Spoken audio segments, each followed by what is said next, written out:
Thank you. Let me apologize. Once we are doing, there's a lot of change in the business that put today. I'm sorry.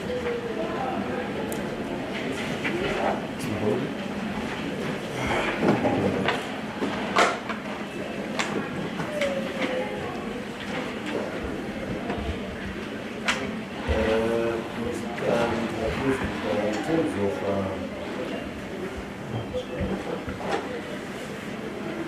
In terms of Section 10 of Land Use Promotion and Suppression of Money Laundering Act, Chapter 24.24, Chapter? 24.24. Yes. It mandates the traders, parasitical and money lenders to open and keep accounts with financial institutions. The Private Limited was one such a company which fell under that category. 10.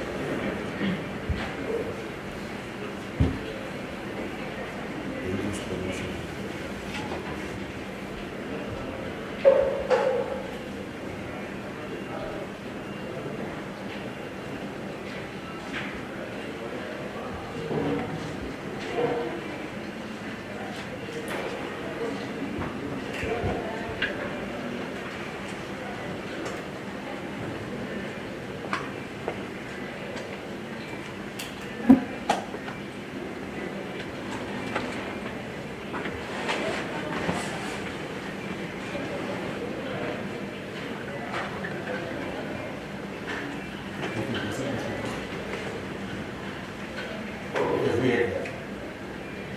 That in terms of Section 10A,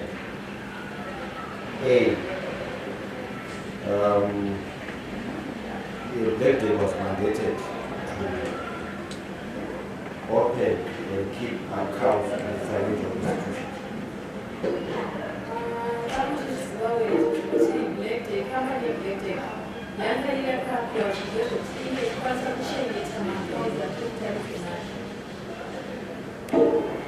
Sexual is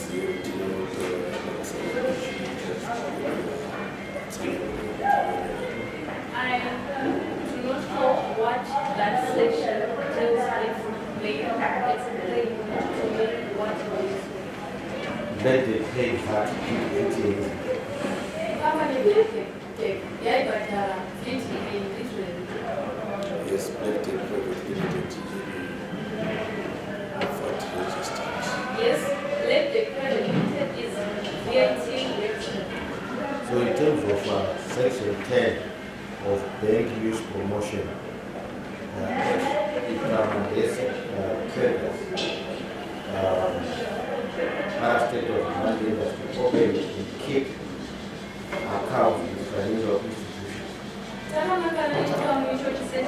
Section 10 chinokurudzira institutions vanopendesa mari kuti vange vachichengeta maaccounts anechekita nezvemari. It's actually a parental, that it says every trader registered or required to be registered in terms of a value-added tax shall open and keep open an account with a financial institution. Izvo zvinhu zvinototarisira kuti kambani yese kana kuti munhu ane chekuita nezvekutengesa achishandisa VTA anofanira kunge aine akaunti ine yebhengi kunoshanda. Shure mekufunga yainotaura nezvayo handisi sure 100% kuti private limited ine that account and ine registered VAT. After the thorough consideration of what you given just saying, I'm not so sure if like the private limited have such an account. Were you exempted for paying the VAT? Imimi makamakadza mukadhari kuitire. Vanoziva ndezvekuti VAT ine threshold yekuti mukasvika kutreda pamari inosvika amount yakafanana iyi, and then we are considered for VAT registration or mnogona. What I know is that for one to be able to apply for VAT, there is a certain amount which that account is supposed to hold on. So your company is transacting in billions. Is it your food that was exempted because it was below the threshold? Imimi company imbayai wana mari yosvika kumabhiliyoni ndokuza here kureva kuti yanga yakaziva haibhadhari iyo yaita mari idzodzo nekuti yanga isina kusvitsa mari dzacho dzaitarisira. Nemaziviro anorangarira ekuti Elected Private Limited after yaita this transaction yekuti mabhiliyoni $0 ndipo payakaita consideration in one of our board meetings kuti now tasvitsa threshold iya tafanira kuconsider registration ya VAT. What I still remember is that after we held a board meeting, with the billions that you are talking about, we then decided that since we have reached the threshold which was considered for one to apply for VAT, we found a way that was supposed to apply for VAT. What was the Zimba test clearance letter mentioned? Samba yekuzimura nekubhadhara tax yaivainechii. That you submitted in application for consideration for the bid for the tender. Yamakaendesa imini itariswa mari yekuendesa kwekunakataizei. Tax clearance certificate ne-VAT certificate semabvisira munozviita zvinhu zvakasiyana. From my understanding, the tax clearance certificate and the VAT certificate are two different things. Is VAT not a tax which is left that is to be paid with facility? VAT is a tax, inobhadharwa kukurenzei. From my understanding, that is correct. So in order for you to be given a tax clearance, you must have also paid VAT as well as all of the taxes which are left by Zimba. Kuti mukwanise kuwana certificate, munofanira kunge makabhadhara mari yeVAT sezvo iri mari inenge yapibhadhwa kuZimba.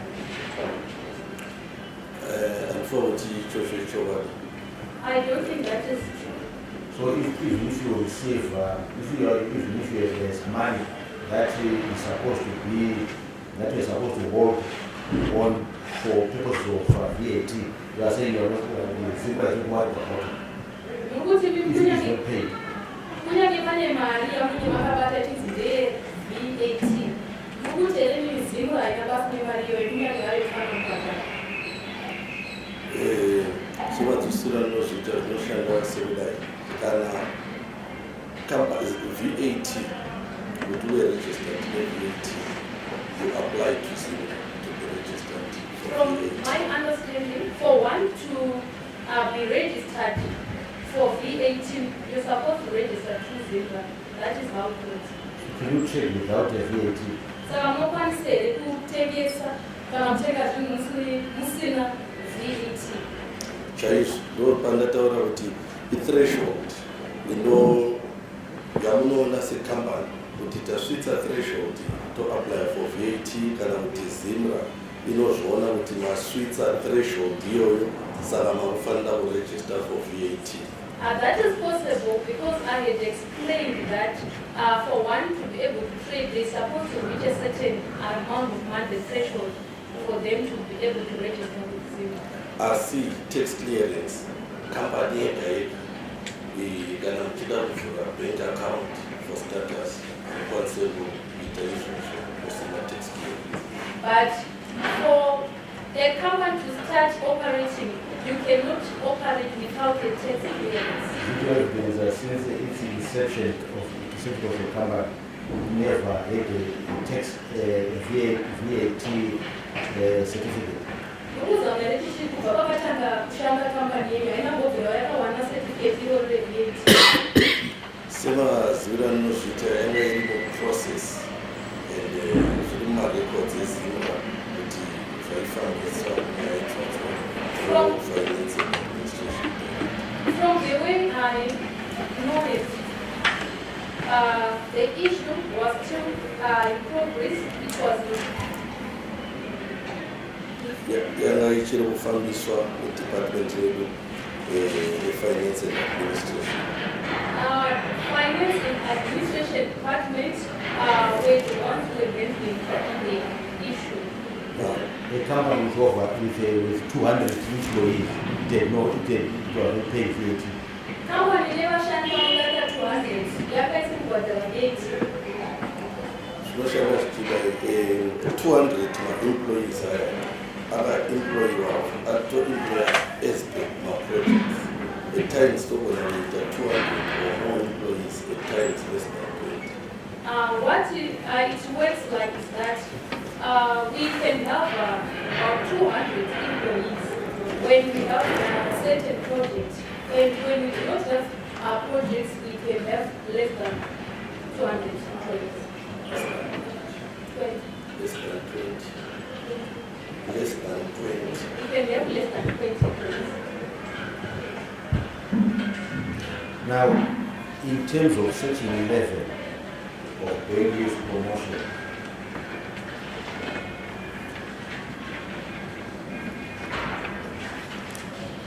it might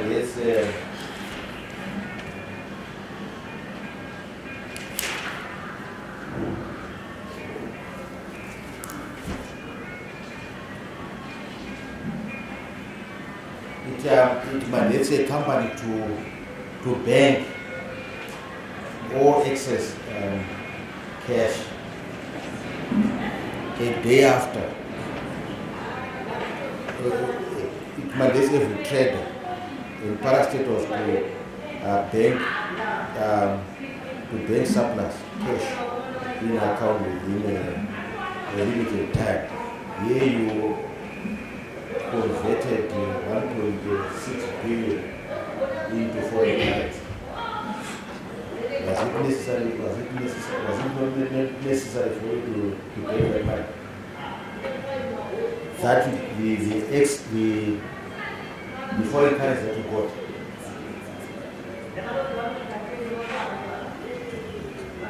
Kubva kuchikamu chemutemo chesection 10 tinokurudzira vatengesi kana vanhu kuti vange vachikwanisa kuisa mari dzinenge dzawandisa kana dzapfuuridza muakaunti. Imi makakwanisa kuchinja 1.6 billion kubva kuma-RTGS muchiisa kuma-US dollars.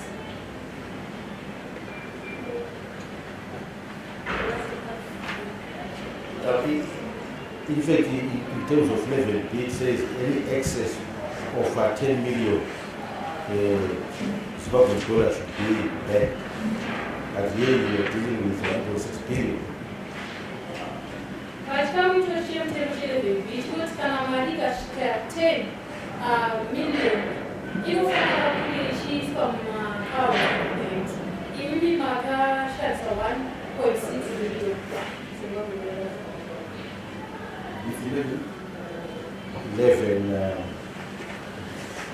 11 1B.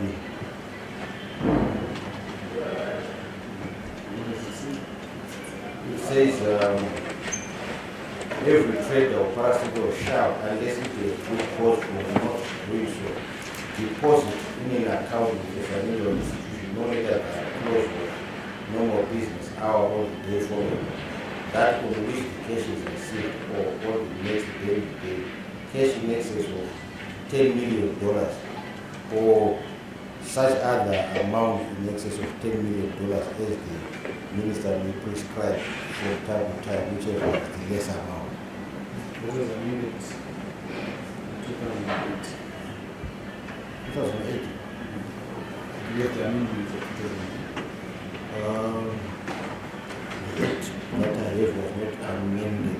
And what is the latest date of amendment? Just This one was last amended in 2004.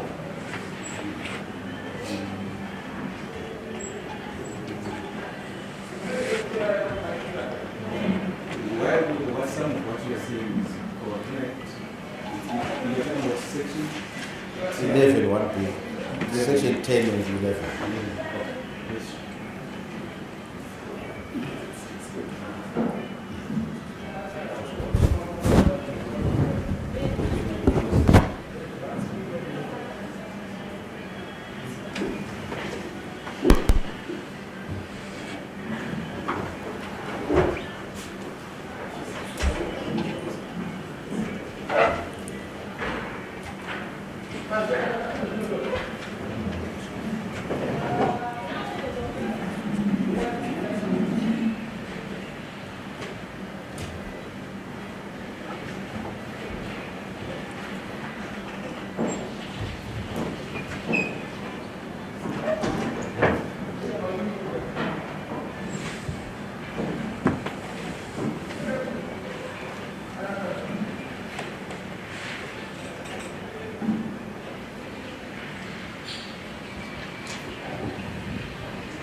So some of the things that you put in are correct except the figures.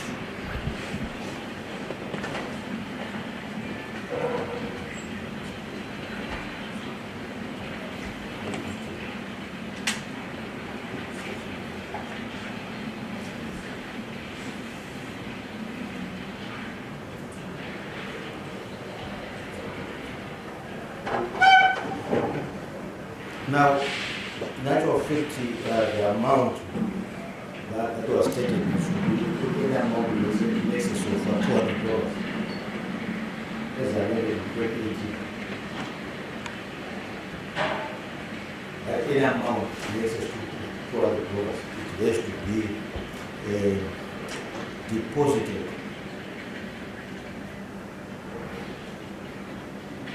$200 US, isn't it?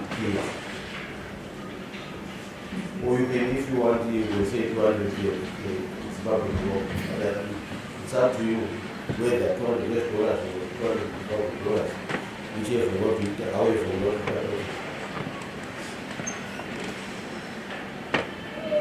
I'm saying the law says any money held by a business or a trader in excess of $200 are supposed to be deposited with a banking institution. Mtemo mari yose inopfurikidza nemari yaita $200 inofanira kunge ichiiswa mumabank accounts. Ndikupanzwa. I get what you say. But here, do you believe the amount that you provide in the market is almost supposed to be 1.6 billion? You provided US dollars was below $200. Even if kuti mari yamakachinja apa black market ino 1.6 billion kana ikachinjwa inenge iri pasi pemari inoita $200.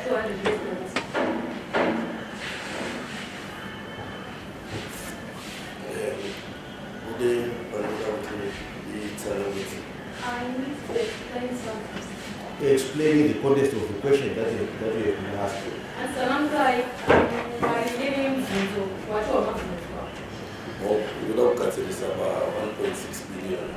I want to make a rectification on the issue of 1.6 billion. How much was it? Yaiva mari Pekutanga, mari yamunoti 1.6 billion ine mabank charges anosvika iwo about 3%, une MMT 2%, and then bank charge 1%.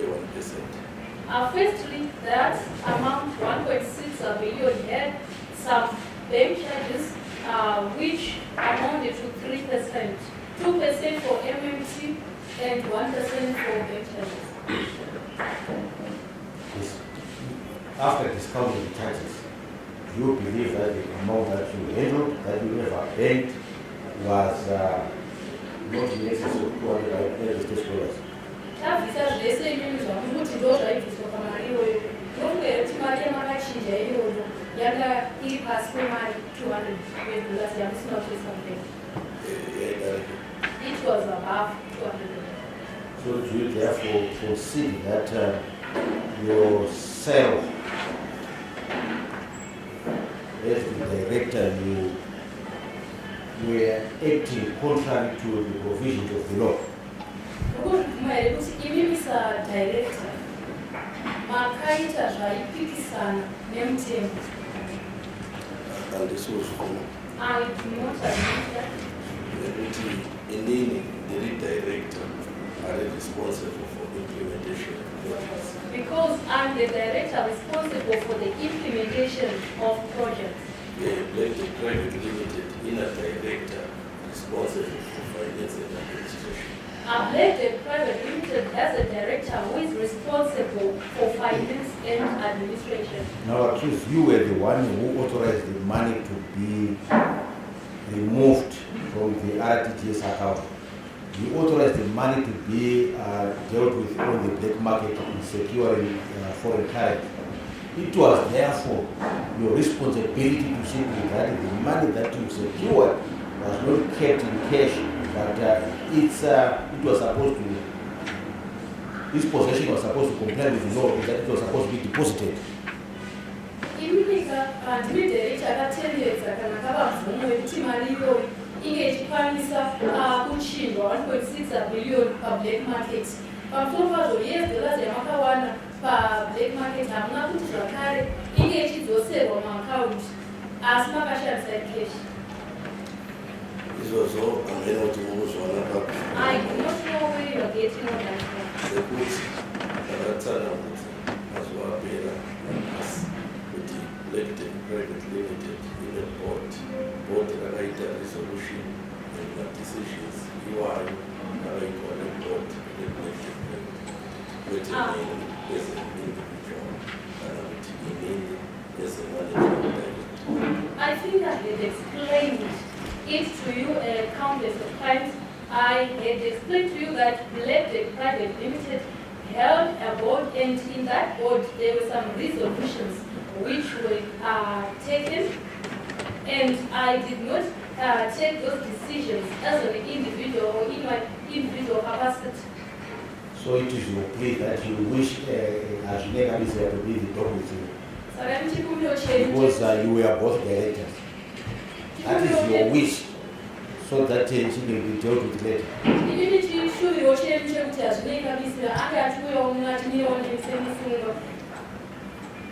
She may still be charged if you want. Without being right, number one, the MSC decision, the directors, the decision, the board. Firstly, board, the directors. Firstly, this was not a decision from the directors, but it was a decision from the board, and there's a difference between the board and directors. And then in Chipindo and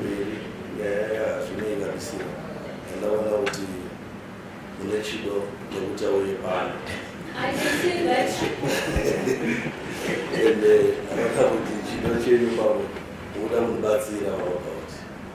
state council. Saka inini personally I will consider shades in consultation with our consultant put zvakawanda zvamunokufunza zvemari inini handina ruzivo rwese. I can say that you have an interest in bringing or arranging a legal court. I think I'll make arrangement with my lawyers so that she can come, so that she will ask her all the questions pertaining to the issue of finances. So as the managing director, who will in the resolution, we have the money removed from the account in the form of RTGS and converted into United States dollars. Would you see to it that the dictates of the law has been complied with? As the managing director of Medical Private Limited, you will authorize by way of a resolution, we have the money removed from the RTGS account. I put it that it was a responsibility to see to that the money that was illegally obtained from the black market was supposed to be kept in a banking institution in terms of the law. Director akapa mvumo kupinza resolution yamakaita yekuti mari ichibve kubva kuma-RTGS ichiiswa kuma-US dollars kubva ku-black market. Maifanira zvakare kunge makaita kuti mari iyoyo idzosere mumaakaunti sezvinotevedzwa kana zvinodiwa nemutemo. Uchatsanangura ini chiti handina kupa directive iyoyo nekuti panyaya iyi chatsanangura chizviti inini ndiri panapa ndimosi of an individual, and then pamukutaura ndiri Moses of managing director weBlack Private Limited. I did not give that directive as a Muslim or in my individual capacity. I'm also Muslim who is the director of Black Private Limited. Asi decision iyi yamutaura nezvayo yemari kuti yakafamba sei yakaitwa neboard remadirectors of which inini zvakasiyana kuma-personal or managing director kune board nendasiyana ne-individual kana kuti na-managing director. The issue of the finances or of the money were handled by the board, not by the director. There's a difference between the board and the director.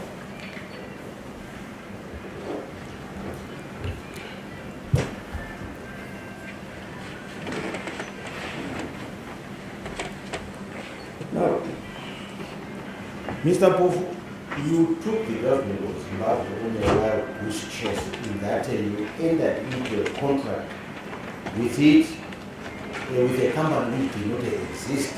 You know very well that a company did not exist. Inini pamakaita kuti hurumende yeZimbabwe ine chirasirwa nenzira yamakaita nayo kuti makapinda nayo muchibvumirano muchiziva kuti kambani yacho yamaitaura nezvayo yanga isitomboriko zvake. Izvozvo handibvumirane nazvo. I do not agree with that. This was after you had submitted a bid with documents that you knew that you were forgeries. As you had to secure an alleged expert because you knew that your company would not get those documents. Izvi makazviita kubudikidza nekushandisa mapepa ekunyepa ekugadzira matsvaga munhu kana mazvikokota akakugadzira emapepa iwayo nechikonzero kuti maiziva kuti kambani iyoyo yaisi. Kana ndaudza zvakanaka bvunzo yekutanga kuti vaMpofu used company kuti musecure tender iri non-existent. If I had the first, get you know the first part of the question, you said that I used a fake Company is registered. I used an unregistered company to seek the tender. Chimombe kuenderera mberi inini saMoses Mpofu handina kumbofika ndaapply for any tender. Secondly, I never applied for any tender in my personal capacity. Asi tender yaka-applyiwa iyo ne-company iri-registered inonzi iyo Lectech Private Limited trading as Lectech Livestock and Poultry Farm. The tender which was applied by a registered company which is Lectech Private Limited, also trading as Lectech Livestock and Poultry Farm.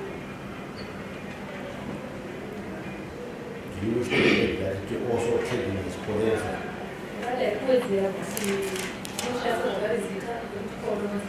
Ichova. Yes. What type of company was this that is so many allies? In allies. Aliases. Allies, yes.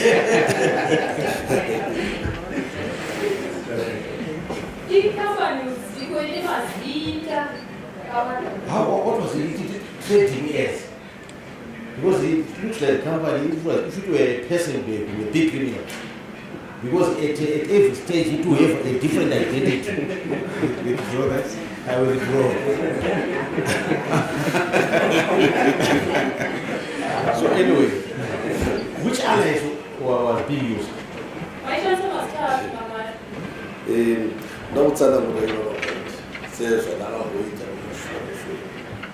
want to explain to you what I did a long time ago.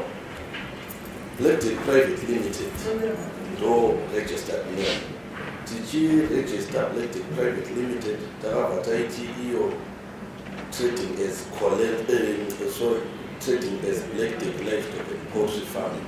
Elected Private Limited is the registered company. When we register this, we also have a trading name for it, which is Elected Livestock and Poultry Farming. The 2015. And that was in 2015. And then Elected Private Limited Bayakano Renta Kana Shandira You said that was in 20? 15. But in 2019, Elected Private Limited Bayakano Anazimo Yebo Renta Shandira Munyaya Tayo the farming the livestock. Zimbo Iyo Inozi Collins of Farm. In 2019, Elected Private Limited rented some premises so that it can start to operate through its livestock and poultry farming. The place or the rented premises were called Mpofu Farm. Do registered name your farm That is Collins. That is the registered name for the farm. The farm is called Collins. Sakadoba Kavira with the Rasita with the trading as Collins of Farm, which was here with the Collins of Farm, who know and elected and Chiena in the RC Elected Private Limited. In a address here, That is when we extended the name so that people know that when they want to find Elected, they'll find it at Collins Farm. But Elected is another address which is in. So what happened with the first treatment? If it became trading as a commercial farm. Sakachita kazoita kunenge zita Elected Livestock and Poultry farming kana yanga yapyansa Collins Farm. Before I'm going to say, Exhibit 14, you know, your bid submission, elected private limited. It's very clear what the letter law elected private limited trading as elected livestock and poultry farming. And then Mukati mebit ipapo kune profile inotaura nezve Collins Farm. If you look at Exhibit 14, which is the bid submission, you can see that on the letterhead, it is written Elected Private Limited, also trading as Elected Livestock and Poultry Farming. But inside the document, you can also notice that there is a mention of Collins Farm. Put it to that if the government of Zimbabwe through Ministry of Agriculture had known that Elected Private Limited, that's what Elected livestock and poultry farming was not a registered company, it would not have entered into an agreement under that year. Takuzvisaka pamukudai hurumende yeZimbabwe yaiziva kuti Elected Livestock and Poultry Farming ikambani yanga isina kunyoreswa yaidaro isina kupinda muchibvumirano nemi. Ministry of Agriculture yakaawada contract iyi kukampani yaiziva kuti registered inonzi Elected Private Limited Trading as Elected Livestock and Poultry Farming, ndosaka vakanyora ivo award letter yavo vakaita adjudication vachinyorera Elected Private Limited. The government of Zimbabwe entered into an agreement with a registered company, which is Elected Private Limited, also trading as Elected Livestock and Poultry Farming. That is why they wrote a letter advocating to Elected Private Limited. That is the question. The question is, if we take note that there was the name Elected Livestock and Poultry Farming was not a register, was not a legal entity. There was not a legal persona. It would not have entered into an agreement with that company, that name. Hurumende yeZimbabwe yaiziva kuti kampani yaikuita chibvumirana nayo yeBelected Livestock and Poultry Farming ikampani isina kunyoreswa, isina mapepa zviri pamutemo, yaigona isina kupinda kuchibvumirana nekampani iyoyo. Dai government of Zimbabwe yakaziva kuti Elected Livestock and Poultry Farming haisi registered zviri pamutemo, yaisatombotenderwa kupinda patenda kusvika patenda, because contract inozouya after adjudication neaward. Dai government of Zimbabwe yakaziva kuti Elected Livestock and Poultry Farming company isiri registered, yaisatomboawadiwa tenda. If the government of Zimbabwe had known that Elected Livestock and Poultry Farming is not a registered company, it would not have awarded the tender to Elected Livestock and Poultry Farming. So you signed under that name, that pseudonym, that name Elected Livestock and Poultry Farming, because you knew that if the government of Zimbabwe were to look for that company, and sue that company was not in existence. Ndosaka kamakashandisa zita irori rekunyepera rekuti Elected Livestock and Poultry Farming, muchiziva here kuti chero dai hurumende yakazokufundisa kana kufundisa kampani yenyu yaisazokwanisa kufundisa nekuti kampani iyo yanga isika.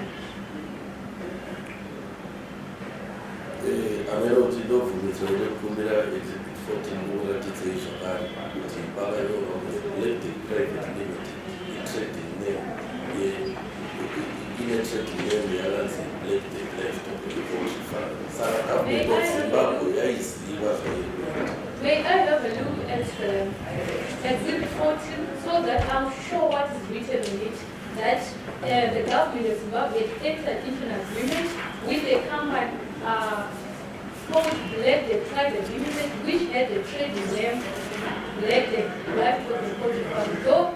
So the government of Zimbabwe knew what they were doing. And throughout the trial, you were insisting about the difference between Moses Mpofu and directors of the company.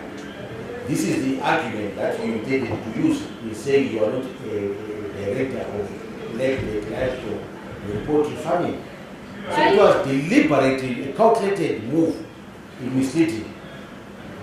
Ese vaifamba nyaya yoichitoma vaizama pamutsaungu pakati pemhando Mpofu nedirector weBelected Livestock and Poultry Farming, zvichireva kuti izvi vaizviitisa henyu maone.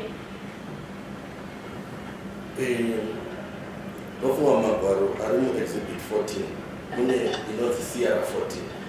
In exhibit 14 there's a document called CR 14 inoratidza madirectors company inonzi Elected Private Limited, which shows the directors of the company called Elected Private Limited. There is no CR 14 for Elected Livestock and Poultry Farming. Which company signed an agreement with the government of Zimbabwe? Hapana ka CR 14 iyo pakampani yeBelected Livestock and Poultry Farming. Ndeipi company yakasainirana chibvumirano nehurumende yeZimbabwe. hayi company iyoyo isili existing yaisatombokonsitwa adjudication award. If that company was not in existence, there was no way it was going to be adjudicated as well as being awarded.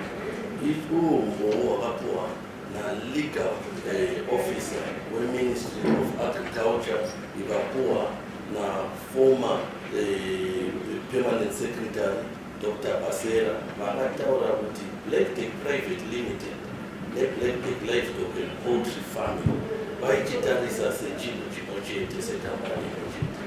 From the evidence given by the legal officer from the Ministry of Agriculture, as well as the former permanent secretary for the Ministry of Agriculture, Mr. Basera, they said that they were considering Black Tech Private Limited and Black Tech Livestock and Poultry Farming as one entity. And isusu neMinistry of Agriculture tainzwanana kuti one company ikataura Black Tech Private Limited ikutaura Black Tech Livestock and Poultry Farming ndosaka vakagadzira contract muzita reBlack Tech Livestock and Poultry Farming. As for us in the Ministry of Agriculture, we were in the same accordance. That is why they were able to kugadzira contract muzita reTrading name. That is why they were able to draft a contract using the trading.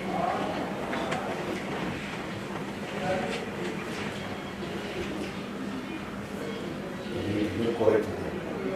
Ini mangaba gazisa. When you are signing that, no, this is just this name is not registered. Mangaba gazisa ukuthi zita iwodila namunyoresa kwa. Havasina need yekuvakorrekta There was no need to correct them. because vandiri avabva kuti ndigomupa example. Unogona kuti uri kuda kuhaya japress tese toziva japress kana unosaina contract yajapress asi ndoba uchati japress awansainisa contract iwo unonzi mukudze mukono because toziva kuti japress kuti iye mukudze mukono. I'll give you an example. For instance, I hope your number of lawyers will be that same argument. for instance, About- want to about buy who the would say services Mpofu. of and then you sign a contract, and then you see that this money is moved there. Are you going to dispute the fact that your presence is there? I'm sure you will give a good example of lawyers. I'm sure you will argue about just that.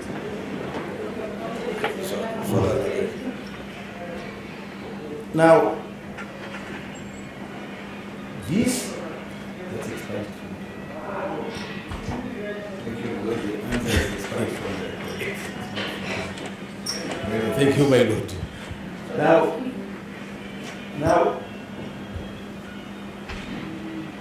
you said, in your defense outline, you said this was a contractual issue. I put it to you that your company was not eligible to submit a bid, and therefore there was no contract at all to make this issue a contractual issue. Ini kama mabaro yenu wanaisanaura makambiri namuita musha. Makati nyaya yeva nyaya nechekuita nezvibvumirano zvenyu zvamakaita zvekontrakt dzenyu. Asika imimi kambani yenyu yaisafanira kunge ichiendesa kabhidhari nechikonzero chekuti yanga isika.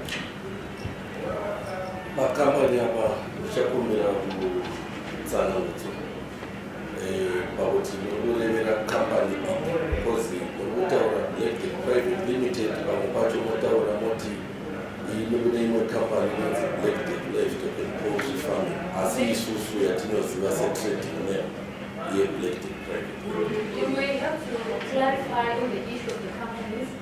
You were mentioning that there's a company, Black Tech Private Limited, and also Black Tech Livestock and Poultry Farming, which we knew as trading.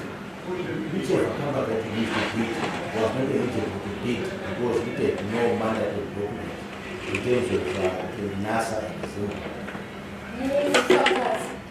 chero kambani ipi yamakashandisa kuti mukwanise kusabhidhi yaisakodzera kuti munge muchiisabhidhi netikodzera kuti yakaisina magwaro acho aidiwa kana ifana kutevedzerwa ikunasa nedziva. isusu takapita nekambani imwechete. He did abusing the same company. Kambani imwechete iyoyo inonzi iyo Electric Private Limited Trading as Electric Livestock Poultry Farm. He did abusing only one company, which is elected. You not understood the person.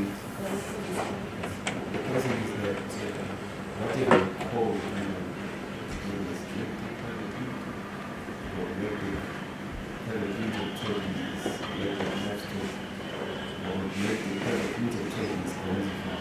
That company which you have in mind did not have the mandatory documents. Mubvunzo wakuti company ipi zvayo yacho yamakashandisa inova elected private limited kana elected private limited also trading as elected livestock farming kana elected limited also trading as producer farm yanga isina magwaro akakodzera kuti ikwanisa kusabhidhi. Neruzivo randinaro hachisichokwadi. From my knowledge, that is not correct. Now, the witnesses from Minister of Agriculture who came before this court, they said they were misled about the authenticity of the documents. They were never challenged that those documents were authentic. Vafakazi vakabva kubazi reagriculture Ministry of Agriculture vakati ivo havana vaisava neruzivo kuti magwaro ipapo aiva ari echokwadi zvakare hapana kapikisana nemuowa. Ipapo matorero andikuzviita ndepekuti magwaro aitaurwa nezvawo ndeelected private limited uyezve elected private limited yanga isina munhu aikwanisa kuipindurira sezvo isina musunga. From the way I knew it, the documents in question were for elected private limited. Since elected private limited is not the experts in this matter, there was no one to answer that question for them. You are the director, you answer it. Ndimi director, ndimi kupindura mibvunzo yacho handizveve.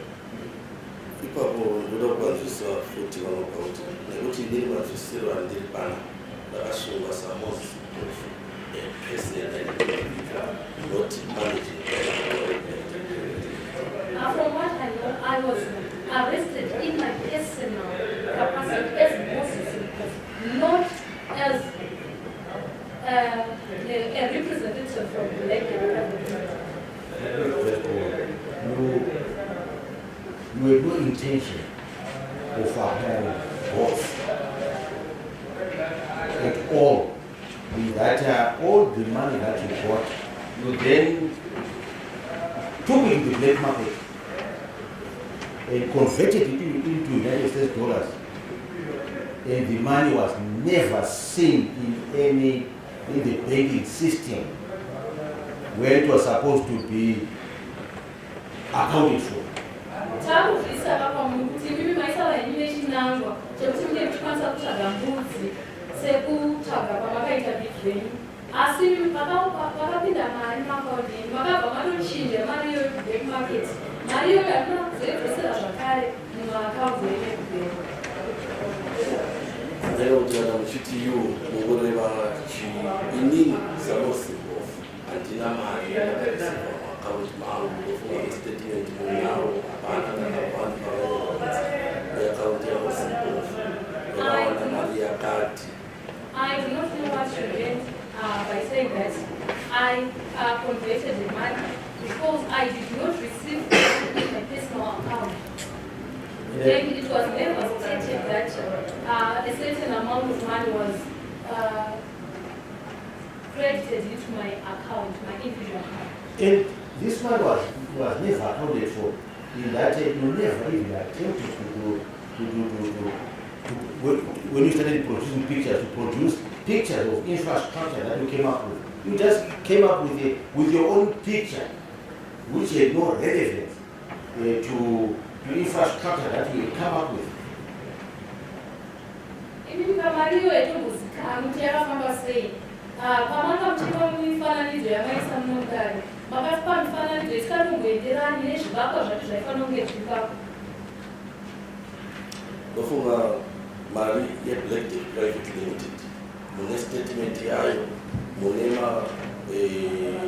zita ema-agents ayo 3 vakaisirwa mari kuti vabatsire kutenga mbodzi sema-agents uyezve dzimwe dzembodzi dzacho ndo dzakasaplai. I think you have the statement from Black Deck Private Limited, and you also have the information of its agencies. You mean bank statement? Bank statement. Bank statement Yes. here, Black Deck Private Limited. You have the bank statement for Black Deck Private Limited, and you also have the information of its agencies who were given a mandate to supply goods. Not procure this. The state would have thought that you are going to come up with list of payments which was made by Black Deck Private Limited in pursuance of the agreement for procuring goods, because this company was a registered company which is supposed to keep books of records.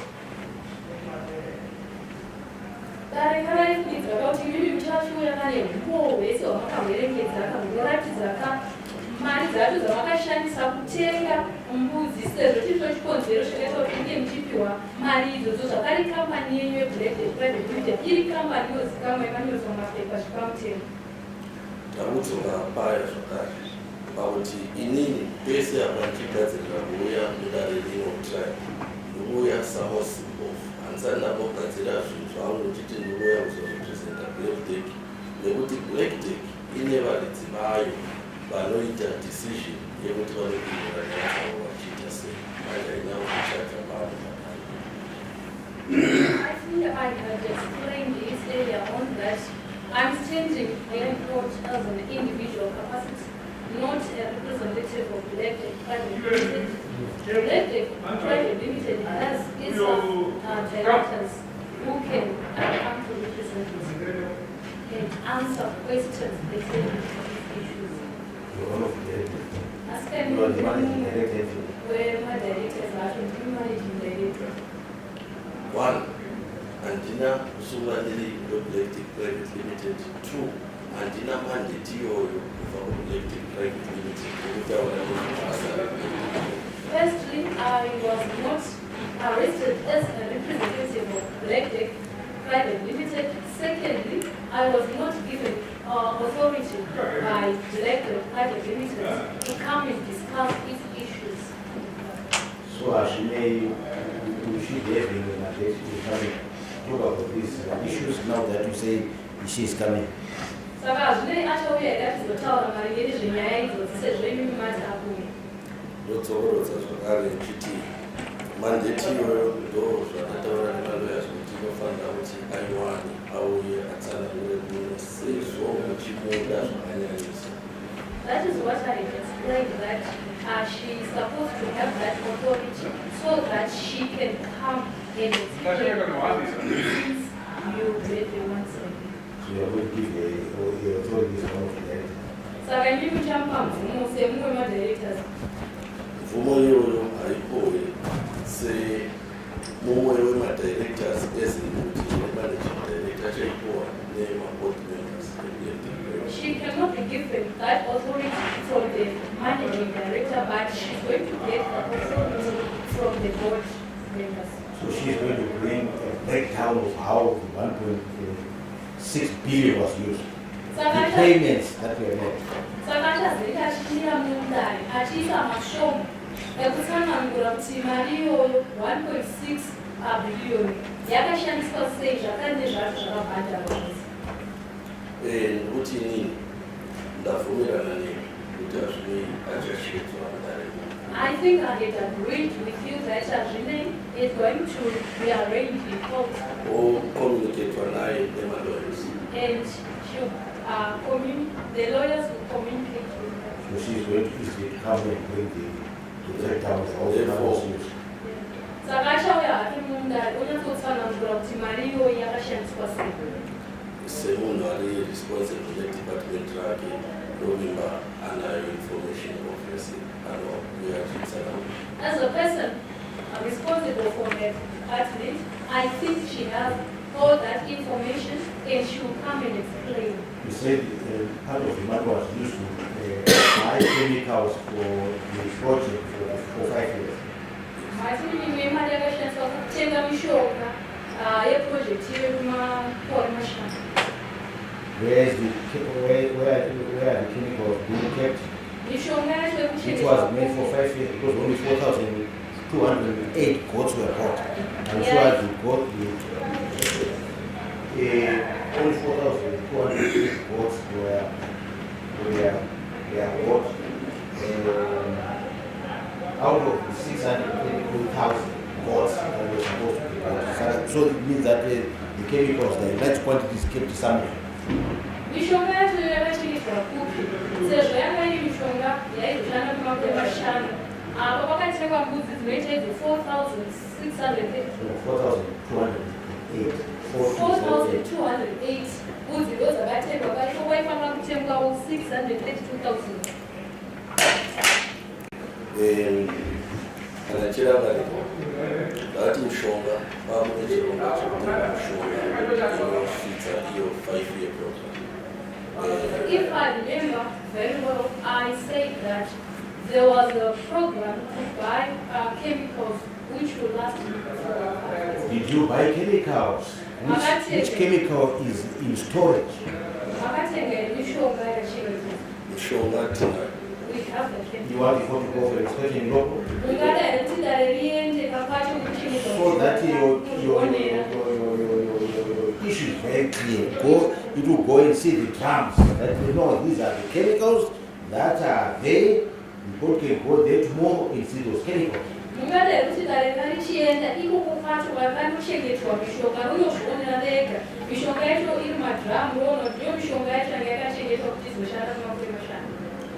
Mishonga iyo inenge iri mumusungwa pari zvino kuti mishonga yashanda sei iri pai uyezve haisi mishonga chete haisi mishonga chete handisi kuratidza kuti yene inoona private limited kana kuconenso inoona kuti mastructures pamwe vamuchibvunza nezvavo zvinenge zvakanakira dare kuti rionewo mamwe maexpenses atinotaura nezvavo kuti avaenda muno nekuti expense haisi yemushonga chete. We did not only buy chemicals, but it should also be prudent for the court to do an inspection so that it can speak for itself that there were also some structures which we had put up. We did not only buy chemicals.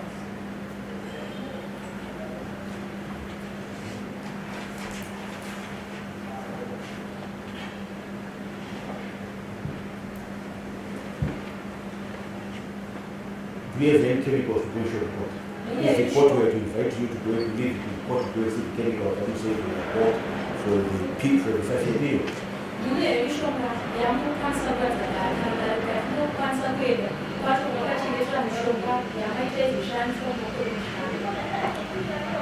Inini ndichatsokera zvakare kuti ndiri pano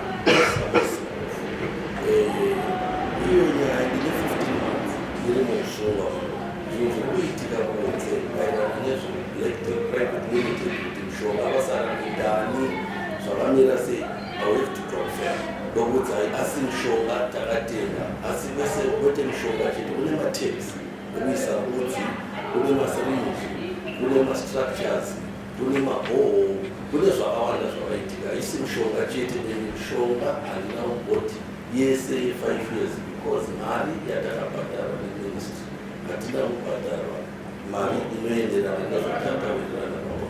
So is it your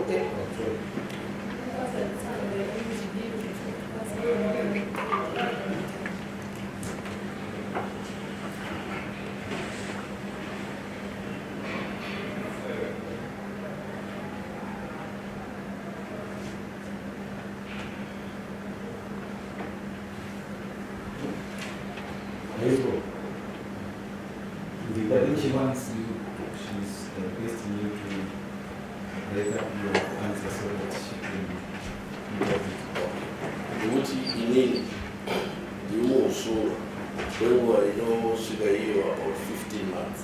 been hustled for a period of 15 months.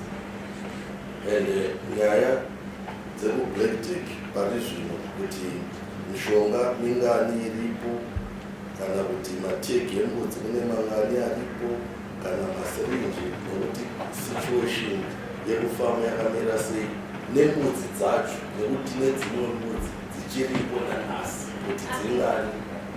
I'm not aware of what is happening at United Private Limited. Since I'm in passport, I do not know the amount of chemicals which is there, the tax, the board tax, as well as the syringes.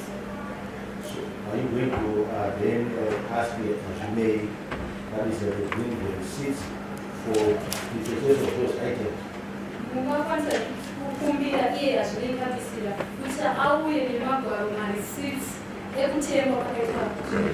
So you also the company from which those material, that material was secured from. Kubva kumakambani kwacho kwakawanikwa zvinhu Zvinetse kunotaura nemapetero zvinoitika. That is not a big issue. I'll discuss the issue with my lawyers, and that is very possible. Pamwe pandachikumbira kuonesa kuti mishonga yamukutaura haina mutengo unoshamisira. Ndachida inini kuti mishonga munogona kunoiona moiwana, asi kune zvinhu zvine mitengo chaiyo chaiyo yatinoda kuti zvichakubatsirai kuti muzvisiye kuti project chii chaiki. The chemicals that you're interested in do not have a very exorbitant figure. There are some other items which are there, which have figures which you might have an interest. So those receipts are coming. Saka marisisi waya kuwe. Because really it's about 1.6 billion minus the charges. Kutika apo pane 1.6 billion chibvisa hedu chikamu chemari dzinovatwanebengi lectures. Ko muri kusiyirei mari dzakaenda kuma-agents, muri kusiyirei mari dzakabhadhariswa mafaini ne-FIU. Why are you leaving out the amount which went to the agents as well as the fund we paid to FIU? Now, it's what happened with the 426 million which went with the big agent. Chichakaitika kumari inoita 426 million yakaenda kuma-agents. Ma-agencies iwayo vakasetawo ma-structures avo wani vakatenga mishonga yavo inoenderana nembudzi dzavaitenga, vaibhadharawo ma-employees anovabatsira kuunganidza mbudzi. Those agencies also had their setup structures. They also bought chemicals for their boats as well as paid for the employees who were assisting them in procuring the products. So the agencies will be in a position to give a breakdown of the amount that they bought. Saka ma-agency iwayo anokwanisawo kuuya munogari achizotsanangurawo mashandisiro avakaita mari idzodzo dzavakawana. Iyo yanyaya yekublack tick private limited. That is the decision of elected. Now, if you are given the opportunity by this one to go and for inspection, law to go and see the infrastructure and the holding cell, holding pens and so forth, will you be in a position to take the court to go and see those things that you are talking about so that it can see for itself? Inini mungakwanisa here kuti dare rikwanisa kuenda nemi ndichinozvionera izvozvo zvivakwa zvakutaura kuti ndo zvavakagadzira zvingava zvirugu zvekuchengetera mbudzi zvacho. Hope zvekublack tick private limited kana mangwana chaiyo. Yes. Yes, In it those- can take you from inspection to local elected private limited even tomorrow. Then will you be also in a position to produce the receipts which were paid in the construction of that infrastructure during the relevant period? Mungakwanisa here kuisa zvakare mareceipts anoratidza kugadzirwa kwakaitwa zvinhu izvozvo nguva yacho iyoyo. Izvozvo zvinenge zvakuitwa nevari responsible private limited sezvo vandipa zvamuri kuda ndichati inini through malawyers angu ndosvitsa information iyoyo. That will be done by responsible people elected, private limited, since you would have given me the information of what the things that you need. I'll present my issue to my lawyers. Now, is there any amount that is still being held by the private limited in relation to the amount that was given by the government? Actually, the money, irimu company elected, private limited, pamari yakawana kubva kuhurumende. Ndingati hongu nekuti ndichiti imari pamusana pekuti kune mbudzi dzatichinadzo nanhasi dzakatengwa neimwe mari yechirongwa ichocho. I can say that there are some goats which we still have, which were procured through this How many program. goats are there? Handingaziye figure. I'm not aware of the figure. 15, 16, how many? Whether 15 or 16 years, Handingaziye pari zvino vakabva kuti asi chandinoziva ndechekuti mbudzi dzirimo but number yacho handidi kuti ndinonembere kuti I'm not so sure of the figure, but what I know is that the goats are there. But this trial was a protracted trial where he elected or said to have only procured 4,208 goats. During the course of the state case, we never alluded to the fact that there were still goats that were available, which were meant to be unfair to the ministry. You are saying it for the first time at the tail end of your tail end of cross-examination. Asipanga zvimene nyika yaitongwa pesa apo paidzika kune mbudzi 4,208 chete dzakabuda. Imi hamuna kunge vakazviburitsa pese ipapa kuti kune dzimwe mbudzi dzitoripo. Makutozozvitaura izvezvi takutopembera nyaya yenyu. ichocho chisi chokwadi. That is not correct. Ndofunga ndakazvitaura ndikati musi wa 5 June 2023 Ministry of Agriculture yakarequesta mbudzi after contract yedu yakanselwa. I think I had explained it that on the 5th of June 2023, the Ministry of Agriculture requested for goats after our contract was cancelled. Takanotora mumbudzi dzatagara tiinadzo. Takanotora mbudzi dzaidiwa mustock yembudzi yatagara tiinayo. We took the goats which were needed from the flock we had. Now, the evidence that was presented before this court is that only 4,208 goats were availed, and out of the $7,704,197.10, and which led to a prejudice of $7,380,751.85.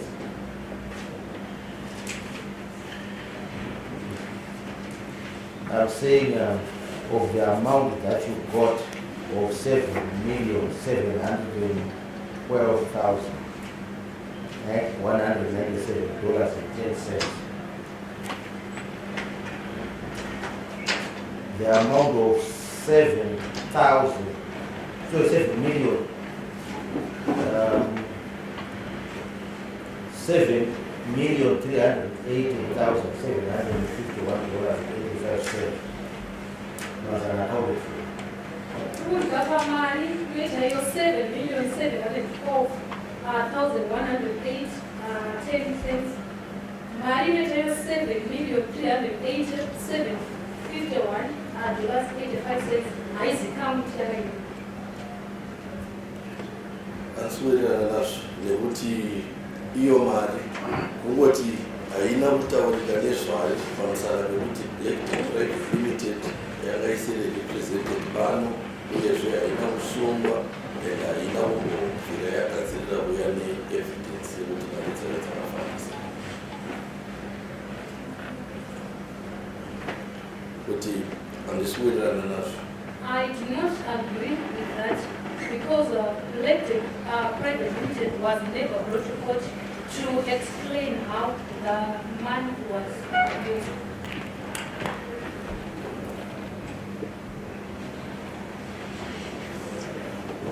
And I put it to that you never accounted to the Ministry of Agriculture in how you used the money. Tried to even attempted to reconcile the books that what you had done with the money or with the 1.6 billion that availed to you, how it had been used. You never did so. You started threatening to take legal action. Takuzvisaka pamwe kuti imi hamuna kumbobvira makakwanisa kutsanangura kuministry of agriculture kuti mari iyoyo yakashandiswa sei kana kuisa mabhuku neumboka muchitsanangura kuti mari iyi yakashanda zvekuti nezvekuti asi makange makutovatyisidzira kuti imi mavhura ashandisa mutemo. Izvo zvandisovhumirana nazvo nekuti Black Tech Private Limited payakapiwa iyo mari inokwana 1.6 billion Zimbabwean dollars yanga iri mari shoma pane yanga yakawirirana kuti ichabhadharwa neministry. I do not agree with that in the sense that when Black Tech Private Limited received 1.6 billion from the government of Zimbabwe, that amount was not the amount that we had agreed. Zvekuti Black Tech Private Limited yanga ichiri yakamirira imwe mari kubva kuMinistry of Agriculture kuti ikwanise kuzadzisa urongwa hwayo. Black Tech Private Limited was still waiting for the other amount of money from the Ministry of Agriculture so that it can fulfill its semabvumirano azvazvaitwa neministry neBlack Tech Private Limited. As was the agreement between the government and Zimbabwe and Black Tech Private Limited. You were the mastermind in this whole in the commission of the offense. Ndimi mara wonzeri mukupara kwese kwemhosva iyoyi mimba. I bought that. When the tender was first flighted, you were the first one to go and approach the Dover, who was the relevant director, chasing up the issue of the tender. Makatanga kushambadzirwa tender iyoyi, inini ndimi makatotanga kumhanya kuenda kunoona izi Nduva aiva nechekuita nezvetenda iyoyi. Ndofunga nyaya iyoyo ndakaipindura pandaitanga kuitwa nekuti ndopandakawana chance yekutaura nezvayo. I think I answered that question when I stood as a witness, because that is when I got the opportunity. Pamhinduro ndakasangana navo mumeeting program yatotanga kare, handina kumbobvira ndasangana naMr. Mhinduro program isina kutanga. I met Mr. Mhinduro in a meeting after the program had already commenced. I never met Mr. Mhinduro before the program. But he told this court that he first saw you before he was aware that there was such an advert. And that was never challenged until he went away.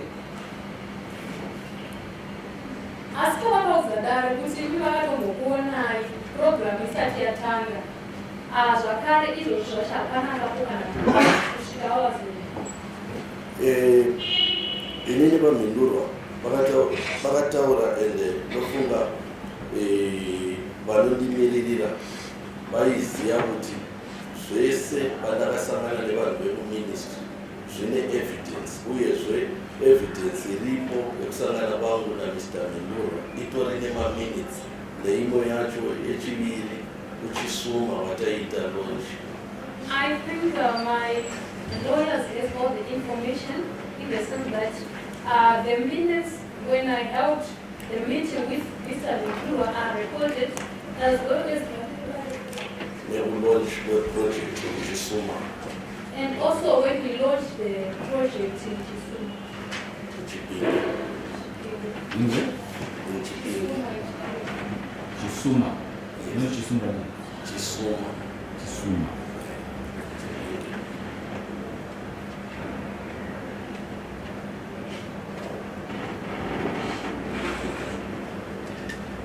Did you hear him telling this court that you approached him and he referred you to the relevant section on procurement? Makavanzwa here vachitaura munda kuti mimi makatoenda kwavari muchivataura nyaya yenyu vakabva pakuti munge muchiendawo kune vanoonawo nezvezvozvo vekuprocurement. Ndakavanzwa mashoko avo vakataura ivo vachiti ndakasvika na-co-accused wangu Mike Chimombe tikava-approacha vakati rifeya tikanoenda kunoona zvavakataura but hachisi chokwadi. I heard what he said. He said I confronted him together with my co-accused and then he referred us to that section, but that was not true.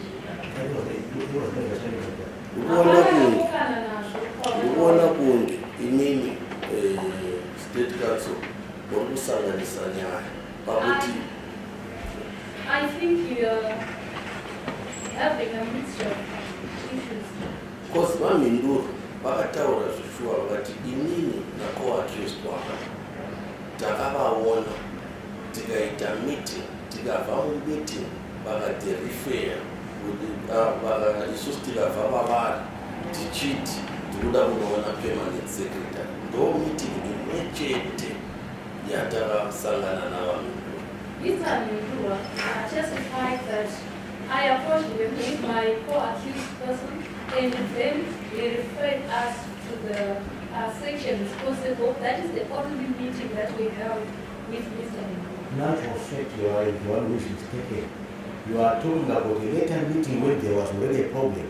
I am talking about your first meeting when we were asking about the tender which had been flighted and you then exchanged numbers. Even if you make a fool of this, it's a good phone. You told us the meeting, Yamaka, our meeting, Yamaka, I'm sure we could give a shamba to our tender. Even mhinduro ndatsikatokuzi izvozvo zvekutaurwa kuti ndakaona kana mhinduro atenda isati yashambadzwa. I was never known to Mr. Mindura before the tender. Saka unless kana muchiti mune evidence inoratidza kuti vamhinduro vakaita meeting navo musi wakati. Unless if you have the evidence which shows that I held a meeting with Mr. Mindura on a certain day. You remember also telling this court that after Mr. Mindura had heard that the tender had been awarded, he actually phoned you after he heard that the goods were being bought to ascertain whether he was the one who had won the tender, and you confirmed and you were congratulated. Vakavanzwaire vanhu vachikauko kuti mushure mekunge vazobva kuti mbudzi dzakutengwa vakanozokufonera vachida kukorekotedzai kuti Izvozvo vakazvitaura asi vakazvitaura vachiti ivo pavaita mafollow up nemadepartments avo muministry vakaudzwa kunzi tenda yakaawardwa to a certain company. He said that, and he said that when he was having some follow-up with his departments, he was informed that the tender had been awarded to a certain company. And ndopa vakataura ivo kuti vakafona ndovimba kuti nhamba yekufona vakaiwana pavakaudzwa kuti company awarded tender ndeipi. That is when he informed, and I think he informed because saw the phone numbers on the documents of the company which was said was It will be checked on the record. You were the mastermind further in that in all the meetings that were held between whichever company you were representing in the Ministry of Agriculture, you were the one who was attending those meetings. Even though one day we cut in page, which was the yes, I from a meetings. A company has to be able to do even like going. And you made decisions, and Ajine Kabisla never attended any of those meetings. Even though you might suppose go it out, more of the digital records, the old church, Ajine Kabisla, and what the other in our Just remember, my meetings are right to the Ministry of Agriculture, neglected, very limited. I wonder. I got that by saying that there were so many meetings which were done between the government to the Ministry of Agriculture and my meetings are akawanda anandisipo ndoba iwandigawana bisira namatiza nebamo. In the other meetings which I did not attend, that is where Makabisira and Matiza attended. Zvekuti dai ndaiziva kuti nyaya iyi iri kutaurirana maererano neBlack Private Limited ine evidence inoratidza kuti kune mamwe mameeting akarekodwa paaudio chaiwo kuchitaura. If I knew that this matter of going to include Black Private Limited, I would also presented the evidence of some audio we got from the meetings which were held. You said the meetings were attended by Kabisela. Gift Matiza, Nebama, Chasiava, and you need one in that I attend a meeting in Mochete. I only attended one meeting Actually, the matter of the two my meeting. The chancellor would have cheated able to down no meeting in a minute. Arimo Uno. I attended two meetings, and the first meeting is the one whose minutes I got. No meeting, ya little Bunzi, Naga Konaiva, Naga Chimombe, Asi, Ini, Nada in now, Sir Shamariangu 1, 2, say empowerment lobby group leader, Nebutita Tinema issues, no ministry. These are the minutes in which it is said that I pronounced with my phone accused. They said, yet I attended the meeting with him as a one, session one. As a friend and two, Private Limited says, so he remember EEG Economic Empowerment Group. Also as a representative from Black and Private Limited, since he's a member of the Economic Empowerment Group. Empowerment. You decided to implicate your co-accused by bringing some information which was not known to the court.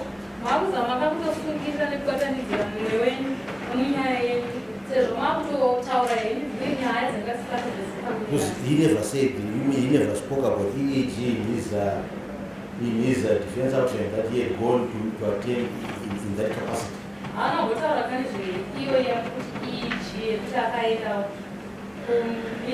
We are hearing that for the first time. Late during the day. I just turn over as you need because the bomb and there are that is very simple. Going to explain to that. I see. So, who had been invited to the meeting? Now that you want to talk about that particular meeting where you went with your co-accused president.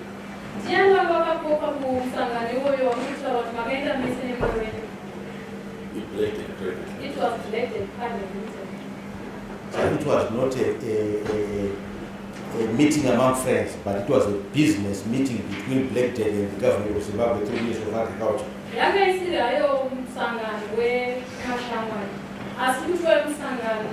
wehurumende yezimbabwe yakamirirwa nebazi reagriculture nevegoprivate limited. Yes.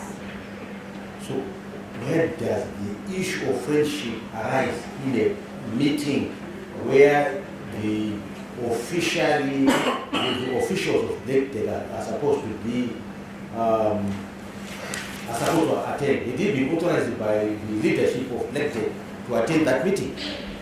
Izvozvo nyaya dzeushamazi kupinda papi pamusangano wangava uri pakati pegavhmendi yezimbabwe neblack private limited.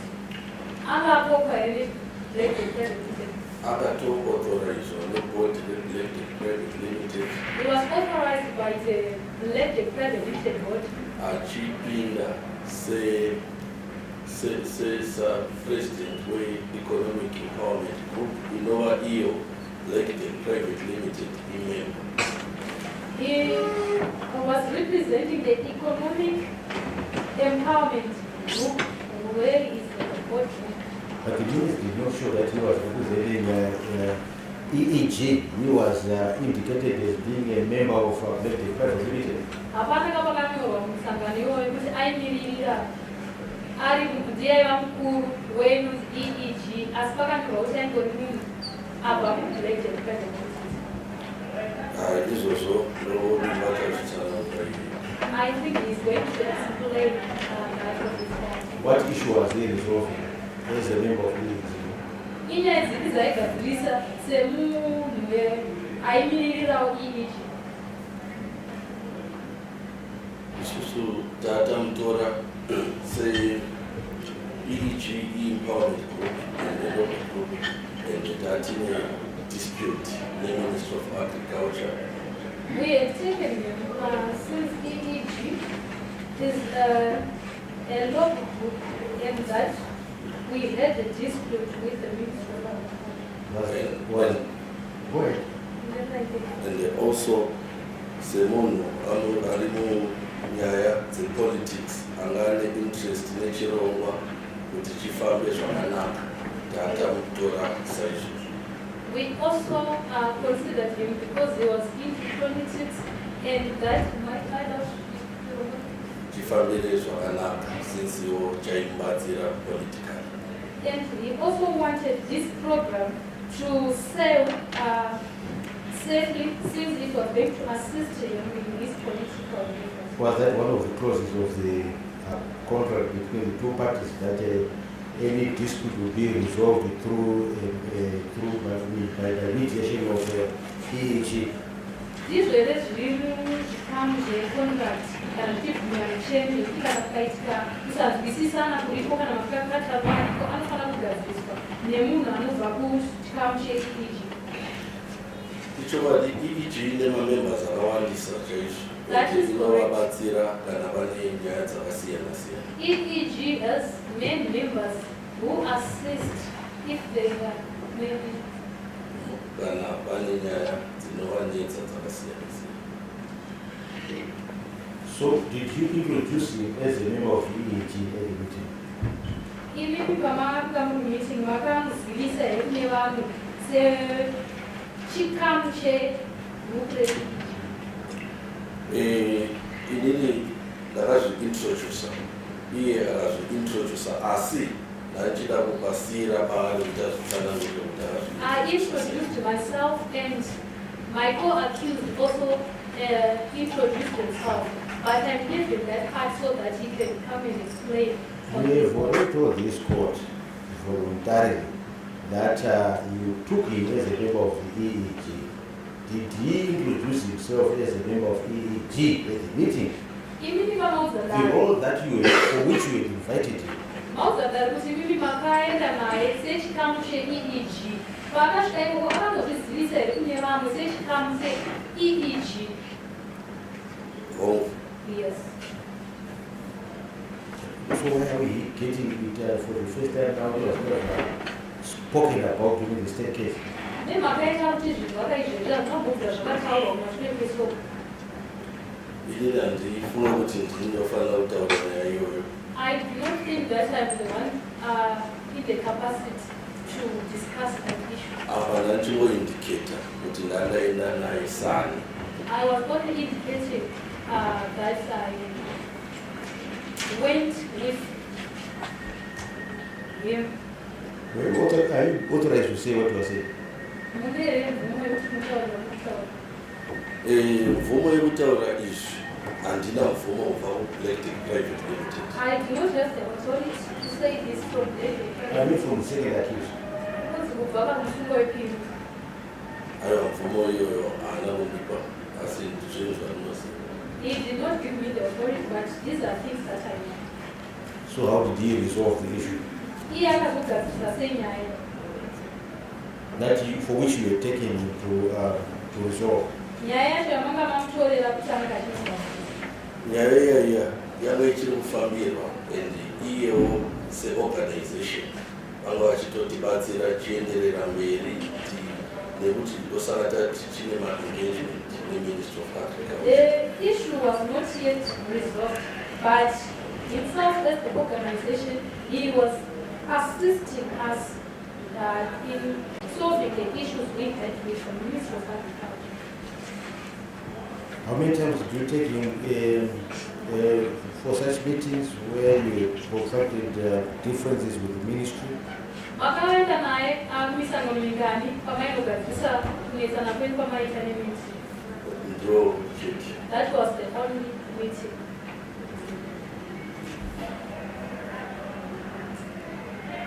And in what capacity were you taking him for? Was he attending launches? Iye pamaenda naye kumalonji aenda ikwazana. Izvozvo ndofunga zvakakodzera mukabvunza iye azvipindurire ega kuti aienda sani, aienda achiitei.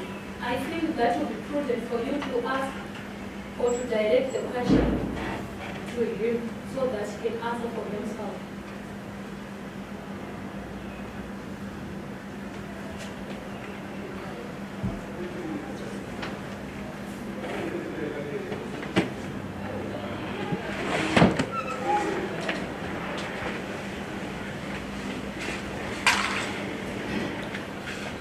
You are the one who attended the launches for the board scheme and the Ashine never attended. Ndini kama kaenda ndini launch yechirongwa chebudzi hazvine hana kuti akaenda. Akapangwa zvakati ndima kaenda. But in my launches, Said launches. yeah, my launches for sure were about 10, if not mistaken, my launches. There were so many launches. I think we held about 10 launches. And not main launch, na His Excellency President, and you able to suma uchipinge. The main launch was the one which was launched by the President, and it was held in Chisuma in Chipinge. And Mr. Zunega Bisira Angariko, Inini Nandiriko. In that launch, Mr. Shneka Misra was in attendance as well as myself. Ne picture ya mabota nezvayo ine vamwe employees or members of Black Private Limited vakavaripo. There is also another a picture which you had talked about where there were some employees from Black Private Limited. Ndangoti do launch inini yanaka-attenda. I can say that is the launch I attended. Asi mamwe ma-launches aifambirwa nevamwe ma-representatives of Black The other launches were attended by the other members of the elected family. So, Mr. Accused, it is very clear you are the one who was involved in every facet of this transaction. And your explanation is that because you were the operations manager, whatever you were the one who was on the ground. You are the one who was prominent. You are the one who was known even by by initial factor in that letters were addressed to you and not to National Council. Even can realize come kuchikunas nefe ku Ministry of Agriculture. Lekuti tsamba dzese dzainyorwa dzakamerwa pamunhu kwete kunazviita kusei. Ndofunga inini tsamba yakanyorwa ichiadreswa kwandiri dzinogona kuita 1 kana 2 dzakawanda dzaienda kuna operations manager Gift Matisa. I think only about 1 or 2 letters were addressed to me. The majority of the letters were addressed to Gift Matisa. And uyezve ndakubatsirai kuti Gift Matisa ndiye anga ari operations manager. Gift Matisa was the operations manager. Waiting. And uyezve inini ndakatanga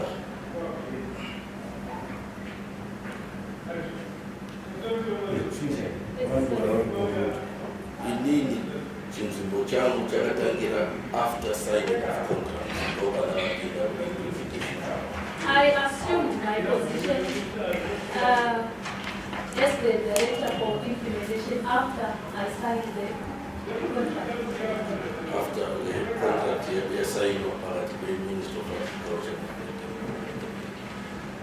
After the contract was signed between the Ministry of Agriculture and the Elected I put it that you are the one who was the praised behind the position of the faith. There's no further question for you. Remain on your feet until he answers. Uzviramba I got that. nekuti Elected Private Limited You mean he denies that? I gave my pese painodecide kupinda mutenda kunotanga kwaitwa board meeting koitwa decision yekuti ngatichiparticipate mutenda. Painoona tender yainoda kuti iite participate Elected Private Limited inoita meeting yemadirectors ayo. When Elected Private Limited is interested in a tender, it has a meeting with its directors. Koitwa board resolution over processes ekuti responsible departments atange basa. And then a resolution is made, and this gives the departments over apiwa authority kuti atange basa. then this gives the department the authority to start to apply for the tender. Thank you, Mr. Mpofu. Thank you.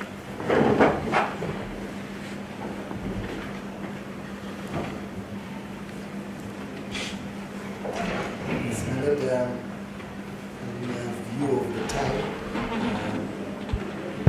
Perhaps included the meetings then all over tomorrow. For the sake of accused persons. Mr. Mpofu? You agree? Yes, indeed. Mr. Victor, you agree?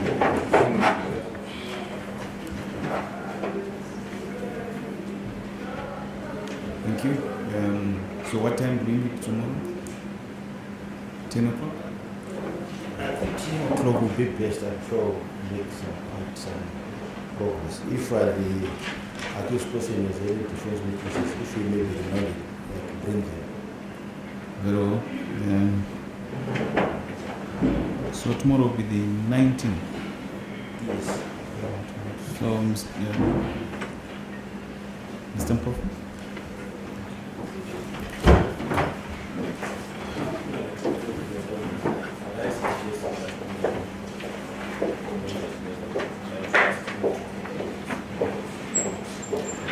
You have something in the Supreme Court.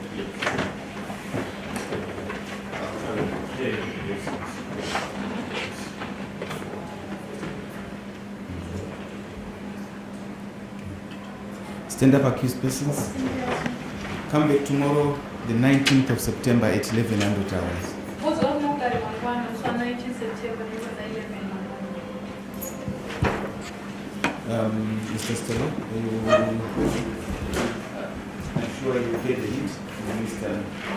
No, it's not you. Mr. Interruption, sorry. You get the hint from Mr. that if there are any weaknesses, depending on how long Mr. Stella will take, they should be available so that we fully utilize the day tomorrow.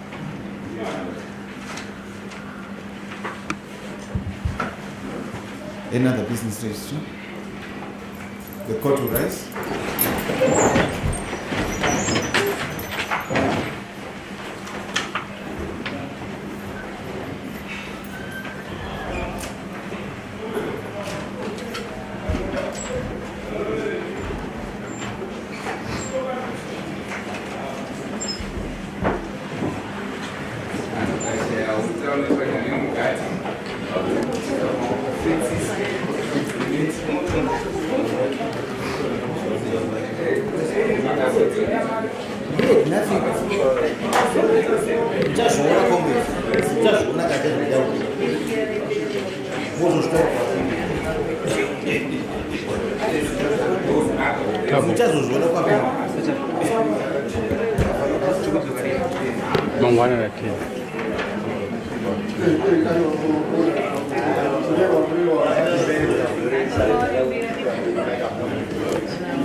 Tabula.